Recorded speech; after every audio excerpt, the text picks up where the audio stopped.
Hello friends, welcome to civil solve. Open channel flow के इस lecture में specific energy से रिलेटेड टॉपिक को डिस्कस करेंगे। चलिए स्टार्ट करते हैं। Next topic that is specific energy. तो स्पेसिफिक एनर्जी क्या होता है? ये टोटल एनर्जी होती है, total energy per unit weight above bed level, यानी कि बेड लेवल के ऊपर जितनी भी टोटल एनर्जी है वो आपकी कहलाती है स्पेसिफिक एनर्जी। तो इसमें जो होता है स्पेसिफिक एनर्जी के केस में डेटम जो होता है is not a part of specific energy, यानी ये स्पेसिफिक एनर्जी का पार्ट डेटम नहीं होता। ठीक है, जैसे कि सपोज अगर आप बात करते हैं ये कोई चैनल है, ठीक है, इस चैनल में सपोज इस लेवल तक फ्लो हो रहा है, ये आपकी टोटल एनर्जी लाइन है। तो अगर ये डेटम जो है ये है, तो इसके इस सेक्शन भी अगर आप बात करें और एक ये टू सेक्शन है इस पे बात करें, तो आपको पता है कि ये जो लेवल है डेटम हेड सपोज 1 पे Z1 है और यहाँ पर ये डेप्थ जो है Z2 है। फ्लो डेप्थ इस लेवल पर 1 पर Y1 है और 2 पर Y2 है। यहाँ पर जो काइनेमेटिक हेड है वो V1 स्क्वायर अपॉन 2G, यहाँ पर V2 स्क्वायर अपॉन 2 इंटू जी। ये जो लॉस हो रहा है ये आपका लॉस है एनर्जी लॉस। तो सपोज इसको आपने EL से रिप्रेजेंट किया। ठीक है, अब बात करते हैं स्पेसिफिक एनर्जी की। तो जो स्पेसिफिक एनर्जी है इसका कॉन्सेप्ट जो है एक साइंटिस्ट हैं जिनका नाम है बेक मैटेफ, इन्होंने दिया था BAKHMETFF। इन्होंने ये कंसेप्ट स्पेसिफिक एनर्जी का दिया था।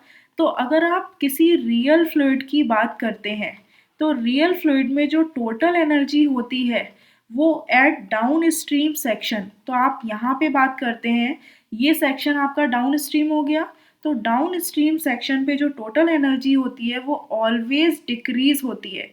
क्योंकि डिक्रीज ऑलवेज, क्योंकि इसमें जो है फ्लो होने में कुछ लॉसेस हो जाते हैं जिसकी वजह से टोटल एनर्जी हमेशा सपोज EL के इक्वल जो है ये डिक्रीज हो जाती है।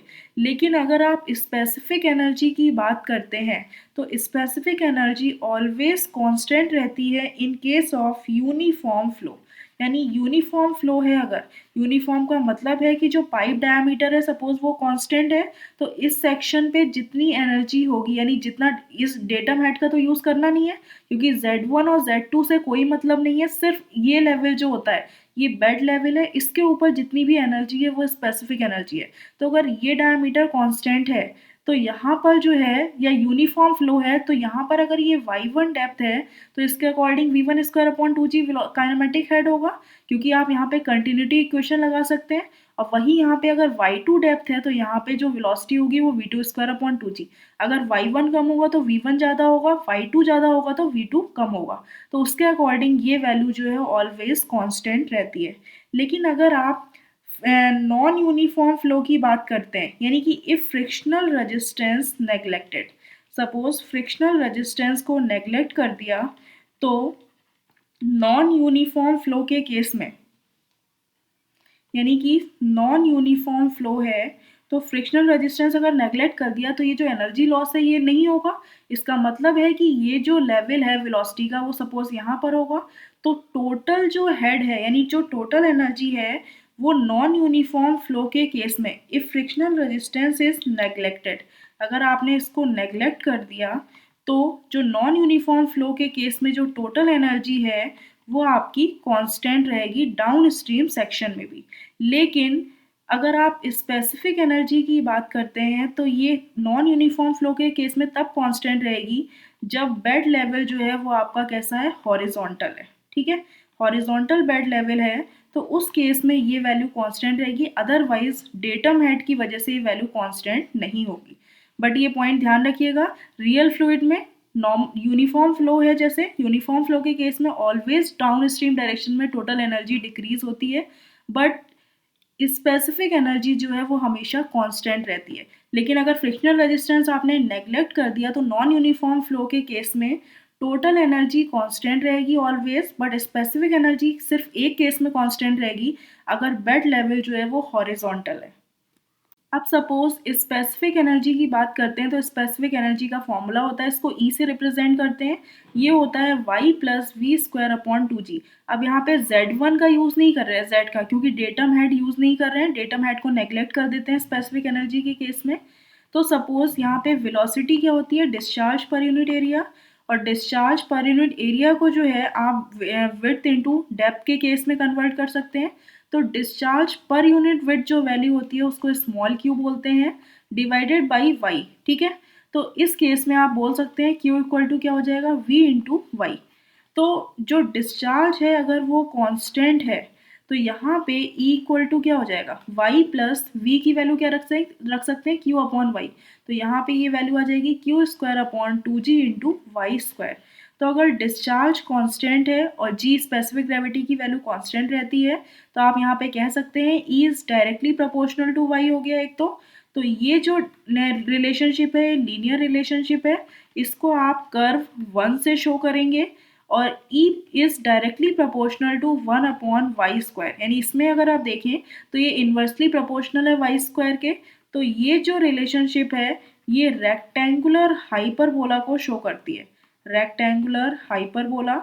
इसको जब आप मैप में रिप्रेजेंट करेंगे, सपोज इसको आपने कर्व 2 से रिप्रेजेंट किया, तो स्पेसिफिक एनर्जी तो इन दोनों का कंबाइंड कॉम्बिनेशन है।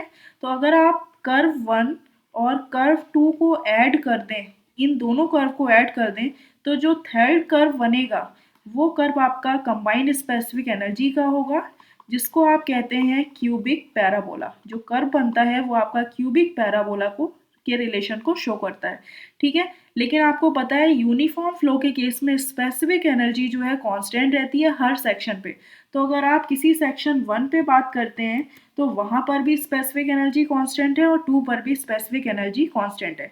अब सपोज कर्व जो है एक्स एक्सिस पे, सपोज आपने जो है आपने एक्स एक्सिस पे स्पेसिफिक एनर्जी को शो किया, वही आपने जो है सपोज वाई एक्सिस पे जो है आपने डेप्थ को शो किया, ठीक है। तो जो पहला कर्व बना था वो is directly proportional to y था, यानी कि वो लीनियर रिलेशनशिप शो कर रहा है। तो ये जो रिलेशन है, ये जो कर्व आ रहा है या ये जो लाइन आ रही है, ये कर्व 1 हो गया जो कि इज डायरेक्टली प्रोपोर्शनल वाई को शो कर रहा है, ठीक है। अब सपोज सेकंड जो कर्व था is directly proportional to 1 upon y square था, यानी कि वो रेक्टेंगुलर हाइपरबोला को शो कर रहा था। तो आपका रेक्टेंगुलर हाइपरबोला कुछ इस टाइप का कर्व बनेगा। तो ये जो कर्व है ये सपोज कर्व 2 है जिसमें E इज डायरेक्टली प्रोपोर्शनल है 1 अपॉन वाई स्क्वायर के, ठीक है। तो इन दोनों को अगर आपने कंबाइन कर दिया तो एक कर्व बनता है जिसको आप क्यूबिक पैराबोला से रिप्रेजेंट करते हैं। ये जो कर्व है आपका, ये आपका कहलाता है, सपोज इसको आप बोलते हैं कर्व 3, और ये जो कर्व है ये क्यूबिक पैराबोला, यानी मेन ये जो है स्पेसिफिक एनर्जी का कर्व है। अब सपोज आपको पता है सेक्शन 1 पे अगर आप बात करते हैं तो फर्स्ट सेक्शन पे 1 पे E इक्वल टू क्या है, y1 plus V1 square upon 2g, और यही इक्वल है सेक्शन 2 पे भी स्पेसिफिक एनर्जी, यानी y2 plus V2 square upon 2g, ठीक है। तो suppose E is directly proportional to y है, तो सपोज ये कोई पॉइंट है, यानी ये लेवल है जो y1 का है, ठीक है। तो ये डेप्थ अगर y1 है तो आप ये कह सकते हैं कि ये एंगल 45 डिग्री है। तो जब ये डेप्थ y1 है तो ये डेप्थ भी, ये वैल्यू भी y1 होगी। तो सपोज यहाँ से ये वैल्यू हो गई y1 की, ठीक है। तो इसको अगर आपने मेन स्पेसिफिक एनर्जी के कर्व पे देखा तो इस y1 के रिस्पेक्ट में जो एनर्जी आ रही है, सपोज ये एनर्जी है E, तो ये वैल्यू जो है वो कांस्टेंट है, ठीक है। तो ये आपकी एनर्जी है। तो रिमेनिंग ये वैल्यू क्या होगी, जब ये y1 है तो ये बची हुई वैल्यू क्या होगी इस केस में, फर्स्ट सेक्शन में v1 square upon 2 into G. तो अब सपोज ये पॉइंट जो है y1 का है, तो आप ये कह सकते हैं ये एंगल भी 45 होगा। जब ये एक लाइन है, सिंगल लाइन है, तो ये 45 है तो ये भी 45 होगा, यानी कि यहाँ से यहाँ तक की जो डेप्थ है वो v1 स्क्वायर अपॉन 2g है। तो आप ये कह सकते हैं कि सपोज ये जो वैल्यू आ रही है, यानी कि यहाँ से यहाँ तक की जो वैल्यू आ रही है, ये वैल्यू क्या होगी आपकी, v1 स्क्वायर अपॉन 2g के इक्वल होगी। यानी कि सपोज यहाँ से आप ये कह सकते हैं कि ये वैल्यू है आपकी v1 स्क्वायर अपॉन 2g, क्योंकि 45 डिग्री एंगल है। तो जब ये वैल्यू आपकी v1 स्क्वायर अपॉन 2g है तो यहाँ से यहाँ तक की जो वैल्यू है ये भी आपकी v1 स्क्वायर अपॉन 2g होगी। अब सपोज अगर आप बात करते हैं y2 की, तो सपोज y2 जो है वो आपका यहाँ पर है, यानी ये जो कोई पॉइंट है जहाँ पे ये वैल्यू है y2 की, ठीक है। तो सपोज y2 की वैल्यू ये है, तो ये रिमेनिंग वैल्यू यहाँ से यहाँ तक की कितनी हो जाएगी, v2 स्क्वायर अपॉन 2 इंटू जी, क्योंकि E तो कांस्टेंट है। तो जब y2 plus v2 square upon 2g से मिलकर जो है स्पेसिफिक एनर्जी बनी है, तो सेक्शन 2 पे ये वैल्यू अगर y2 है तो यहाँ से ये वैल्यू आपकी v2 स्क्वायर अपॉन 2g होगी। तो जब ये वैल्यू y2 है तो आप ये कह सकते हैं कि यहाँ से यहाँ तक, यानी कि सपोज ये जो लेवल है, यानी कि यहाँ तक की जो वैल्यू है वो आपकी कितनी है, y2 है। तो रिमेनिंग जो इतनी वैल्यू बची, यानी कि सिर्फ ये वैल्यू आपकी v2 स्क्वायर अपॉन 2g, यानी ये एंगल 45 है तो ये v2 स्क्वायर अपॉन 2g है, तो आप ये कह सकते हैं कि यहाँ से यहाँ तक की value v2 square upon 2g होगी। तो आप ये लिख सकते हैं कि ये वैल्यू जो है आपकी v2 स्क्वायर अपॉन 2g है। तो आप देख रहे हैं कि जैसे अगर y2 की वैल्यू ज़्यादा है तो उसी के अकॉर्डिंग v2 की वैल्यू कम है, लेकिन अगर y1 की वैल्यू कम है तो उसके अकॉर्डिंग यहाँ से यहाँ तक की v1 की वैल्यू जो है उतनी ही ज़्यादा है। तो स्पेसिफिक एनर्जी तो इस पॉइंट पे कांस्टेंट है। तो सपोज ये जो वैल्यू है, यानी कि इस कर्व पे अगर आप देखें तो ये जो पॉइंट है, ये पॉइंट यहाँ से यहाँ तक की जो वैल्यू है वो आपकी किसकी है, y2 की है।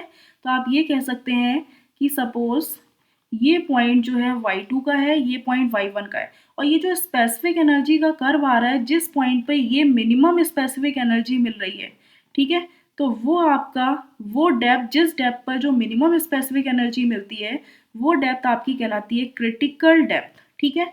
तो अब यहाँ पर देख रहे हैं कि एक सेक्शन में yc की वैल्यू जो है वो y1 से ज़्यादा है, दूसरे सेक्शन में yc की वैल्यू y2 से कम है। तो सपोज अगर आप फ्राउड नंबर की बात करते हैं तो फ्राउड नंबर क्या होता है, v upon root of g y c. तो यहाँ पे जो क्रिटिकल डेप्थ होती है, यानी क्रिटिकल डेप्थ पे जो स्पेसिफिक एनर्जी होती है उसकी, उस केस में फ्राउड वैल्यू की वैल्यू 1 होती है फ्राउड नंबर की, और ये फ्लो आपका क्रिटिकल फ्लो कहलाता है। जब फ्राउड नंबर की वैल्यू 1 के इक्वल हो जाए तो वो फ्लो आपका क्रिटिकल फ्लो कहलाता है। अब सपोज y की वैल्यू ग्रेटर देन yc है, यानी कि y की वैल्यू yc से ज़्यादा है, तो उस केस में आप ये कह सकते हैं कि जब y ज़्यादा है, तो आप कंटिन्यूटी इक्वेशन से आप देख सकते हैं कि जब y ज़्यादा है इसका मतलब है कि जो वेलोसिटी होगी वो कम होगी vc से, क्योंकि यहाँ पर yc कम है तो वेलोसिटी उसी अकॉर्डिंग ज़्यादा होगी। तो जब v की वैल्यू यहाँ पुट करेंगे तो v की वैल्यू कम है और y की वैल्यू यहाँ पर जो आएगी वो ज़्यादा है, तो इसकी वैल्यू फ्रॉड नंबर की वैल्यू क्या हो जाएगी, लेस देन 1 हो जाएगी। इसका मतलब है कि अगर एफ आर की वैल्यू लेस देन 1 है तो ये फ्लो आपका कहलाता है सब क्रिटिकल फ्लो, ठीक है। अब suppose y is less than yc है, जब y की वैल्यू yc से कम है तो मतलब क्या है, वेलोसिटी उस केस में क्रिटिकल वेलोसिटी से ज़्यादा होगी, तो फ्रॉड नंबर की वैल्यू ग्रेटर देन 1 हो जाएगी। तो ये जो फ्लो आता है ये फ्लो आपका कहलाता है सुपर क्रिटिकल फ्लो, ठीक है। अब जैसे कि अभी जो आपने स्पेसिफिक एनर्जी का कर्व देखा था वो कर्व कुछ ये स्पेसिफिक एनर्जी कर्व आ रहा था, तो ये यहाँ पर जो डेप्थ यानी जिस पॉइंट पर स्पेसिफिक एनर्जी मिनिमम मिल रही है जिस डेप्थ पर, वो डेप्थ आपकी क्रिटिकल डेप्थ कहलाती है, ठीक है। और यहाँ पे ये y1 की वैल्यू मिल रही थी, यानी कि ये लेवल क्रिटिकल डेप्थ से नीचे की अगर आप बात करें तो सपोज ये y1 है, यानी y is less than yc का केस आ गया, तो इस केस में फ्रॉड नंबर की वैल्यू ग्रेटर देन मिल रही है। इसका मतलब है कि इसके नीचे जो फ्लो होगा वो सारा फ्लो कैसा होगा, सुपर क्रिटिकल फ्लो होगा, ठीक है। अब ऊपर की अगर बात करें तो कहीं यहाँ पर ये y2 की वैल्यू मिल रही थी, तो y की जो वैल्यू है वो yc से ज़्यादा है, तो ये वाला केस हो गया आपका। तो इस केस में फ्रॉड नंबर की वैल्यू लेस देन 1 होती है, यानी ये फ्लो आपका सुपर क्रिटिकल फ्लो कहलाता है। तो जो क्रिटिकल डेप्थ है इससे ऊपर जितने भी फ्लो अगर होंगे वो सारे फ्लो कैसे होंगे, सब क्रिटिकल फ्लो होंगे, ठीक है। तो ये पॉइंट्स जो है ध्यान रखिएगा, ऑब्जेक्टिव्स में पूछ लेते हैं।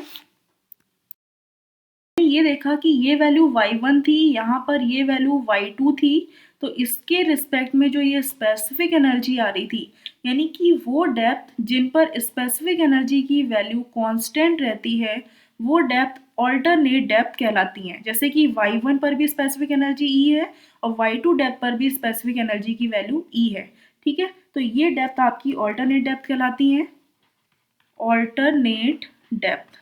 तो ऑल्टरनेट डेप्थ ग्राफ से अगर आप देखें तो क्या हो जाएंगी, y1 एंड y2, यानी कि वो depth eight which specific energy is constant, तो इसकी वैल्यू जो है स्पेसिफिक एनर्जी की ये वैल्यू कांस्टेंट है तो ये डेप्थ आपकी इस ऑल्टरनेट डेप्थ कहलाती है। अब टर्म आता है क्रिटिकल डेप्थ। तो क्रिटिकल डेप्थ क्या होती है? क्रिटिकल डेप्थ को आप YC से रिप्रेजेंट करते हैं। वो डेप्थ जिस पर स्पेसिफिक एनर्जी की वैल्यू मिनिमम होती है, वो डेप्थ आपकी कहलाती है क्रिटिकल डेप्थ। अब नेक्स्ट टर्म आता है criteria for minimum specific energy. तो मिनिमम स्पेसिफिक एनर्जी कब मिलती है? दैट इज आप कह सकते हैं क्रिटिकल डेप्थ पर, यानी क्रिटिकल डेप्थ पर ही आपको मिनिमम स्पेसिफिक एनर्जी मिलेगी। तो उस पर क्राइटेरिया क्या है? तो सपोज स्पेसिफिक एनर्जी का फॉर्मूला होता है E = y + v² / 2g। तो इसको आप लिख सकते हैं y प्लस वेलोसिटी क्या होता है? डिस्चार्ज अपॉन एरिया, तो q² / 2ga²। ठीक है। तो फॉर E मिनिमम, तो E मिनिमम होने के लिए टेकिंग Q कांस्टेंट, सपोज आपने Q जो है कांस्टेंट मान लिया, तो dy इक्वल टू क्या हो जाएगा? 0 E मिनिमम के लिए। तो इसको जो है डिफ्रेंशिएट कर दीजिए विद रिस्पेक्ट टू y, तो वैल्यू क्या आ जाएगी? 1 + q² / 2g। अब a² है, इसको डिफ्रेंशिएट करना है, तो ये वैल्यू होगी -2/a³ इंटू dy/dy। ठीक है। तो इसको जो है जब आप सॉल्व करेंगे इक्वल करके, तो ये क्या आ जाएगा? 1 = q² / और dy/dy आपको पता है कि एरिया क्या होता है? Width into depth divided by depth, ये कैंसिल आउट हो जाएगा। तो यहाँ पे विड्थ बचेंगे नहीं, टॉप विड्थ जो है t, जिसको आप t से रिप्रेजेंट करते हैं, तो इसमें क्या पुट कर देंगे? t। तो q² / g इक्वल टू आप लिख सकते हैं a³ डिवाइडेड बाई t। लेकिन जो स्पेसिफिक एनर्जी पे जो डेप्थ होती है वो क्रिटिकल डेप्थ होती है, तो यहाँ पे जो एरिया होगा वो आप कैसा एरिया कंसीडर करेंगे? Critical area. ठीक है। तो यहाँ पे जब y की वैल्यू पुट करेंगे तो वहाँ पे क्रिटिकल डेप्थ की वैल्यू पुट करेंगे। तो मिनिमम स्पेसिफिक एनर्जी का क्राइटेरिया है q² / g equal to a³/t। अब नेक्स्ट टर्म आता है criteria for maximum discharge. Maximum discharge का क्राइटेरिया फाइंड करना है। तो आपको पता है E = y + q² / 2ga² होता है। तो यहाँ से डिस्चार्ज अलग कर लीजिए। डिस्चार्ज इक्वल टू क्या आ जाएगा? q = q² = E - y into 2ga²। ठीक है। तो यहाँ पे आप q इक्वल टू लिख सकते हैं a√2 times of E - y into g। तो ये वैल्यू जो है डिस्चार्ज की आ गई। अब आपको मैक्सिमम डिस्चार्ज चाहिए। सपोज E आपने जो है एज्यूम कर लिया कांस्टेंट है, तो फॉर मैक्सिमम डिस्चार्ज के लिए dq/dy की वैल्यू जो है वो क्या हो जाएगी? 0। तो इसको जो है y के रिस्पेक्ट में डिफ्रेंशिएट कर दीजिए। तो जब y के रिस्पेक्ट में आप डिफ्रेंशिएट करेंगे तो ये वैल्यू क्या आ जाएगी? dA/dy into √2 times of E - y into g plus a√2g divided by 2√E - y into -1। ठीक है। क्योंकि आपको पता है कि ये वैल्यू जो है √2g कांस्टेंट है। अब √E - y को डिफ्रेंशिएट करेंगे विद रिस्पेक्ट टू y, तो ये हो जाएगा 1/2 √E - y इंटू -y का जो डिफ्रेंसिएशन होता है -1 विच इज इक्वल टू 0। तो इसको जब आप सॉल्व करेंगे तो ओवरऑल वैल्यू आ जाएगी यहाँ पे dA/dy को आप t लिख सकते हैं। तो ये वैल्यू आ जाएगी q² / g equal to ac³ / t। यानी कि अगर आप चाहे मिनिमम स्पेसिफिक एनर्जी का क्राइटेरिया देखें, चाहे आप मैक्सिमम डिस्चार्ज का क्राइटेरिया देखें, दोनों की ही कंडीशंस सेम आ रही हैं। ये जो इक्वेशन आपने ली, जो कंडीशन ये बनी है q² / g equal to ac³ / t, या आप इसको लिख सकते हैं directly q² / g into t/ac³ equal to 1। तो यहाँ पे अगर आप बात करते हैं सपोज फॉर रेक्टेंगुलर चैनल, तो रेक्टेंगुलर चैनल के केस में एरिया क्या हो जाएगा? b इंटू वाई सी, यानी critical depth y into width. तो यहाँ पे पुट कर दीजिए q² इंटू t। t की वैल्यू क्या हो जाएगी? b, यानी टॉप विड्थ जो है b divided by g into ac की वैल्यू हो गई v³ into yc³ equal to 1। तो यहाँ से जो yc की वैल्यू आएगी, डिस्चार्ज ये हो गई आपका g, डिस्चार्ज पर यूनिट विड्थ जो होता है वो आपका क्या होता है? स्मॉल q, क्योंकि small q equal to q/b होता है। तो यहाँ पे आप डायरेक्टली लिख सकते हैं, b से ये b कैंसिल आउट हो जाएगा, तो इसको आप लिख सकते हैं small q² upon g into Y C cube equal to 1। तो यहाँ से वाई सी की वैल्यू आ जाएगी q square upon g to the power 1/3। ठीक है, जहाँ पर जो क्यू की यूनिट है that is metre cube per second per metre width, per unit width, ये यूनिट है स्मॉल क्यू की।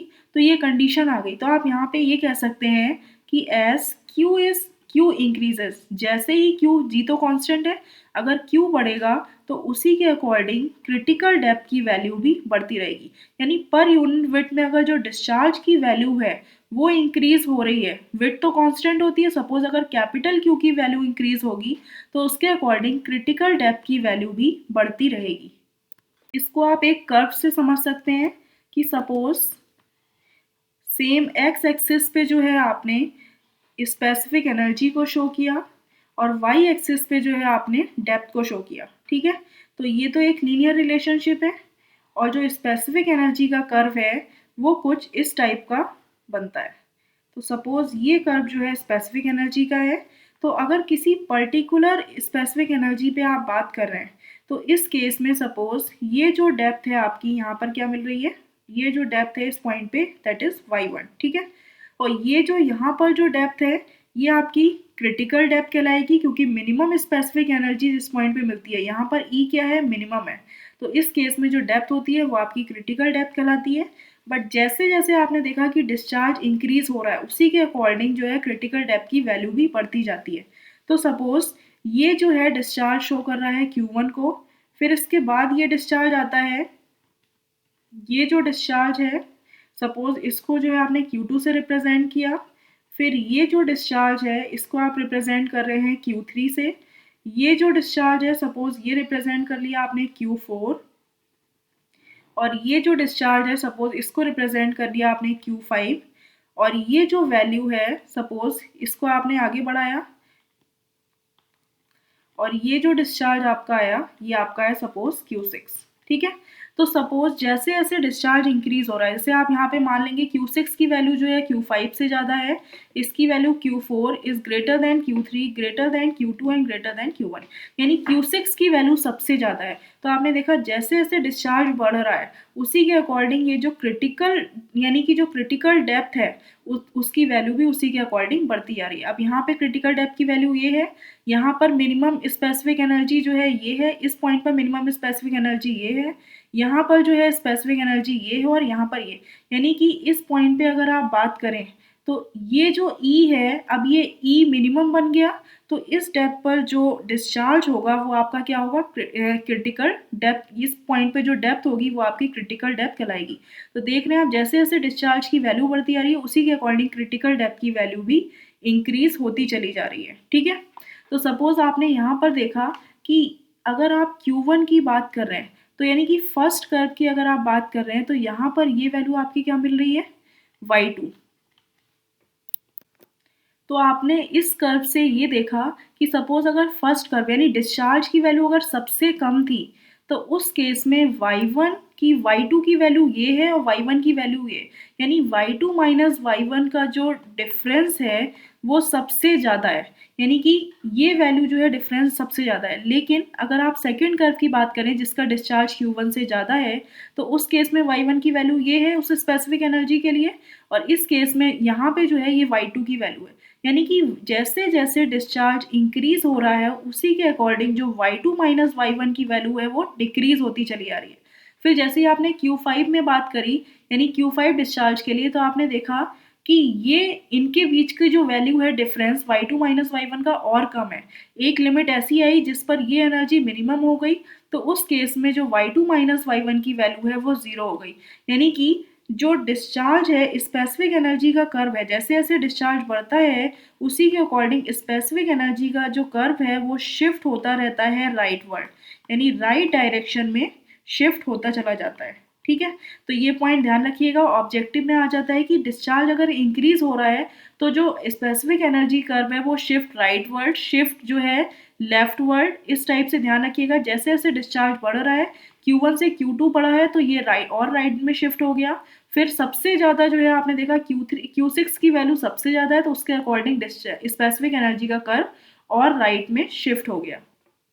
अब बात करते हैं critical depth and specific energy find करनी है for various cross sections. Different cross sections के लिए क्रिटिकल डेप्थ और स्पेसिफिक एनर्जी की वैल्यू क्या होगी।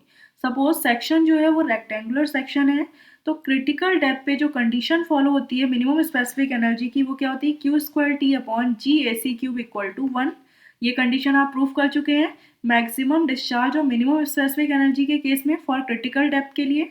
तो अगर आप बात करते हैं क्यू स्क्वायर टॉप विड्थ क्या होती है रेक्टेंगुलर सेक्शन के लिए, तो सपोज ये सेक्शन रेक्टेंगुलर है तो ये टॉप विड्थ बी हो गई और ये जो डेप्थ है ये वाई सी है, तो v divided by g into area क्या हो जाएगा, b into by c whole cube which is equal to 1। ठीक है, तो q square into b divided by g into b cube into Y C cube equal to 1।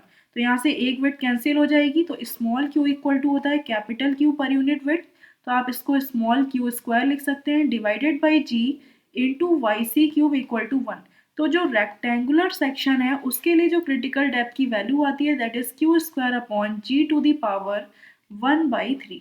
तो ये formula ध्यान रखिएगा, for rectangular section critical depth की जो value है that is equal to Q square upon g to the power 1/3। अब suppose आपको specific energy जो है वो फाइंड करनी है, तो स्पेसिफिक एनर्जी क्या होगी, यहाँ से आप देख सकते हैं कि वाई सी क्यूब की वैल्यू आपने क्या निकाली, क्यू स्क्वायर अपॉन जी। ठीक है, तो सपोज स्पेसिफिक एनर्जी की बात करें तो वो स्पेसिफिक एनर्जी क्या होगी, क्रिटिकल डेप्थ पे जो स्पेसिफिक एनर्जी है that is equal to Y C plus we square upon 2 into G. और वेलोसिटी को जो है स्मॉल क्यू के टर्म में आप लिख सकते हैं क्यू अपॉन वाई सी, तो यहाँ पे आ जाएगी वैल्यू वाई सी plus Q square upon 2g into Y C square. ठीक है, को पता है जो क्रिटिकल डेप्थ है वाई सी इक्वल टू क्या था, q square upon g to the power 1/3। तो यहाँ से क्यू स्क्वायर की वैल्यू आप निकाल सकते हैं, दोनों साइड क्यूब ले लीजिए तो वाई सी क्यूब इंटू जी। तो यहाँ पुट कर दीजिए Q square plus Q square की जगह Y C cube into G divided by 2 into G से जी कैंसिल हो जाएगा इंटू वाई सी स्क्वायर। तो वाई सी स्क्वायर से ये वाई सी स्क्वायर जो है कैंसिल हो गया, तो फाइनल वैल्यू आ गई y C plus y c divided by 2। यानी कि जो रेक्टेंगुलर सेक्शन होता है उसके लिए क्रिटिकल डेप्थ पे जो स्पेसिफिक एनर्जी की वैल्यू होती है वो होती है 3/2 टाइम्स ऑफ क्रिटिकल डेप्थ। तो ये पॉइंट ध्यान रखिएगा, यानी कि इन केस ऑफ रेक्टेंगुलर चैनल, अगर आप रेक्टेंगुलर चैनल की बात करते हैं तो जो वेलोसिटी हेड होता है, ये वेलोसिटी हेड है आपका, तो जो वेलोसिटी हेड है is half of critical head.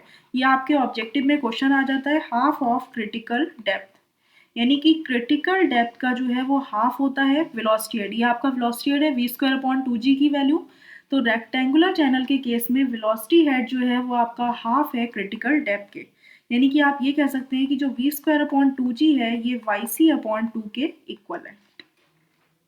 अब सपोज ट्रायंगुलर सेक्शन है तो इसके लिए आपको क्रिटिकल डेप्थ और स्पेसिफिक एनर्जी की वैल्यू फाइंड करनी है। तो सपोज ये ट्रायंगुलर सेक्शन है जिसकी डेप्थ ऑफ फ्लो जो है वाई सी है और ये जो स्लोप है ये 1 vertical is to m horizontal है, तो इस केस में ये वैल्यू हो जाएगी एम वाई सी और ये वैल्यू हो जाएगी एम वाई सी। तो यहाँ पे जो क्रिटिकल एरिया की वैल्यू है ये क्या हो जाएगी, हाफ इंटू बेस यानी 2m y c into depth height y c. ठीक है, तो ये वैल्यू आ जाएगी एम वाई सी स्क्वायर। तो सपोज आपको जो है कंडीशन क्या है, q square t upon g a c cube equal to 1। तो यहाँ q square into t top width कितनी है 2m y c divided by g into a c cube, इसका क्यूब आप डायरेक्टली लिख सकते हैं m cube y c to the power 6 which is equal to 1। तो यहाँ से आप वाई सी की वैल्यू फाइंड कर सकते हैं, ये वाई सी एक कैंसिल आउट हो जाएगा, वाई सी टू पावर 5 आ जाएगा which is equal to 2q square upon g m square to the power 1/5। तो ये आपकी क्रिटिकल डेप्थ की वैल्यू आ गई फॉर ट्रायंगुलर सेक्शन। अब सपोज स्पेसिफिक एनर्जी फाइंड करनी है क्रिटिकल डेप्थ पे, तो फॉर्मूला होता है Y C plus we square upon 2g। तो इसको आप लिख सकते हैं y C plus Q square upon 2g into a c square. ठीक है, अब सपोज क्यू स्क्वायर को कन्वर्ट करना है आपको, तो आपको पता है कि डिस्चार्ज जो ए सी है आप क्यू स्क्वायर की वैल्यू निकाल सकते हैं। तो क्यू स्क्वायर इक्वल टू क्या आ जाएगा, y c to the power 5 into m square divided by 2। तो क्यू स्क्वायर अपॉन जी की वैल्यू जो है यहाँ से ये मिल गई, ठीक है। तो यहाँ पे अगर आप एम वाई सी और बॉटम में एम वाई सी से मल्टीप्लाई डिवाइड कर दें तो कोई फर्क नहीं पड़ेगा। तो ऊपर जो वैल्यू बन जाएगी वो हो जाएगी आपकी m cube y c to the power 6 divided by 2m/c। और m/c क्या होता है, AC। तो ये क्या हो गया, एरिया का क्यूब डिवाइडेड बाई 2m/c। क्या इसको डायरेक्टली आप कैपिटल T लिख सकते हैं, यानी जो टॉप विड्थ है। तो यहाँ पे yc plus Q square upon G को आप क्या लिख सकते हैं, AC cube divided by T, ठीक है। और ये आपकी वैल्यू आ गई 2 इंटू ए सी स्क्वायर। तो यहाँ से ए सी स्क्वायर से ये a c square cancel out हो जाएगा। तो फाइनली वैल्यू आ जाएगी y C plus a c divided by 2 times of t. और आपको पता है वाई सी प्लस ए सी क्या होता है, M into Y C square divided by 2 into T की वैल्यू होती है 2m/c, ठीक है। तो यहाँ से m/c और ये yc कैंसिल आउट हो जाएगा। तो फाइनल वैल्यू जो है आपकी एनर्जी की आ जाएगी equal to Y C plus 1/4 of Y c, ठीक है। तो इसकी जो टोटल वैल्यू हो जाएगी 5/4 ऑफ वाई सी। इसको आप कह सकते हैं वी स्क्वायर अपॉन 2g की जगह। इसका मतलब है कि ये वेलोसिटी हेड हो गया। तो यहाँ पे E जो होता है फॉर ट्रायंगुलर सेक्शन के केस में वो होता है 5/4 टाइम्स ऑफ वाई सी। और in case of triangular channel, अगर ट्रायंगुलर चैनल है तो इस केस में जो वेलोसिटी हेड होता है वो इक्वल होता है yc/4 के, यानी 1/4 टाइम्स ऑफ क्रिटिकल डेप्थ के। अब सपोज एक क्वेश्चन है कि y1 एंड y2 जो हैं वो ऑल्टरनेट डेप्थ हैं फॉर रेक्टेंगुलर चैनल, यानी रेक्टेंगुलर चैनल है उसके लिए ऑल्टरनेट डेप्थ की वैल्यू y1 एंड y2 है और जो yc है वो आपकी क्रिटिकल डेप्थ है। तो आपको एक रिलेशन प्रूफ करना है कि जो yc क्यूब है वो इक्वल टू है 2 times of y1 square y2 square divided by y1 plus y2। तो ये रिलेशन आपको बताना है कि ये इसके इक्वल होता है। तो सबसे पहले आपको पता है जब ऑल्टरनेट डेप्थ है तो ऑल्टरनेट डेप्थ पे स्पेसिफिक एनर्जी हमेशा कांस्टेंट रहती है, E equal to y one plus Q square, q तो कांस्टेंट है, q square upon 2g A1 square equal to Y two plus Q square upon 2g A2 square. Specific energy alternate depth पे constant रहती है तो उसको आपने equal कर दिया। तो सपोज y1 प्लस capital Q square upon 2g rectangular channel है तो विड्थ तो कांस्टेंट होगी। तो यहाँ width v into Y one square हो गया, v square into Y one square equal to Y two plus Q square upon 2g। Area होगा v into y two, यानी v square into y two square, ठीक है। तो q square upon b square, q square upon b square constant है। तो आपको पता है डिस्चार्ज पर यूनिट विथ स्मॉल क्यू से रिप्रेजेंट करते हैं। तो ये आपका आ जाएगा small Q square upon 2g into Y one square equal to Y two plus Q square upon 2g small Q square upon 2g Y two square. और rectangular channel के लिए आपको पता है फॉर रेक्टेंगुलर चैनल जो critical depth होती है उसकी वैल्यू क्या होती है, Y C equal to Y C cube equal to Q square upon G. तो ये वैल्यू जो है क्यू स्क्वायर अपॉन जी की वैल्यू वाई सी क्यूब होती है। तो यहाँ पे क्यू स्क्वायर अपॉन जी की वैल्यू पुट कर सकते हैं और यहाँ पर क्यू स्क्वायर अपॉन जी की वैल्यू पुट कर सकते हैं। तो रिलेशन क्या आ जाएगा कि y one plus y C cube divided by 2 times of y one square equal to Y two plus y C cube divided by 2 times of y two square, ठीक है। तो इसमें जो है कांस्टेंट ले सकते हैं y C cube divided by 2। तो ये वैल्यू जो है आपकी यहाँ पर आ जाएगी y two square minus y one square divided by y one square y two square. और ये वैल्यू इधर आ जाएगी y two minus y one. तो इसको जब आप सॉल्व करेंगे तो finally y C cube divided by 2 into a square minus b square, यहाँ पे लगा सकते हैं y two plus y one into y two minus y one, ठीक है, divided by y one square y two square equal to Y two minus y one. तो ये cancel out हो जाएगा। तो यहाँ से फाइनली वाई सी क्यूब की वैल्यू आ जाएगी 2 times of y one square y two square divided by y one plus y two. तो ये रिलेशन ध्यान रखिएगा, ऑल्टरनेट डेप्थ के केस में स्पेसिफिक एनर्जी की वैल्यू सेम रहती है, तो उस केस में रेक्टेंगुलर चैनल के लिए वाई क्यूब इक्वल टू होता है 2 times of y1 square y2 square upon y1 plus y2। अब सपोज आपको सेकेंड रिलेशन प्रूव करना है कि E equal to y1 square plus y2 square plus y1 y2 upon y1 plus y2। ये relation rectangular channel के लिए आपको prove करना है। तो आपको पता है स्पेसिफिक एनर्जी क्या होती है, ये सपोज आपको जो है प्रूव करना है। तो E इक्वल टू होता है y1 plus Q square upon 2g a1 square. ठीक है, तो आपको पता है y1 plus Q square upon 2g, इसको लिख सकते हैं v square y1 square, rectangular channel है तो y1 plus small Q square upon 2g into y1 square. और आपको पता है कि q square upon g equal to होता है वाई सी क्यूब, यानी ई इक्वल टू आ जाएगा y1 plus y C cube divided by 2 times of y1 square. और वाई सी क्यूब का रिलेशन आप पीछे प्रूव कर चुके हैं कि y C cube equal to होता है 2 times of y1 square y2 square upon y1 plus y2। तो इसकी वैल्यू यहाँ पुट कर दीजिए, E equal to y1 plus y C cube होता है 2 times of y1 square y2 square upon y1 plus y2, और ये है 2 टाइम्स ऑफ y1 स्क्वायर, ठीक है, अपॉन में। तो यहाँ पे जब सॉल्व करेंगे तो ये y1 स्क्वायर कैंसिल आउट हो जाएगा, 2 से 2 कैंसिल हो जाएगा। तो जब आप इसको सॉल्व करेंगे एलसीएम लेके तो फाइनली वैल्यू आ जाएगी y1 square plus y2 square plus y1 y2 divided by y1 plus y2।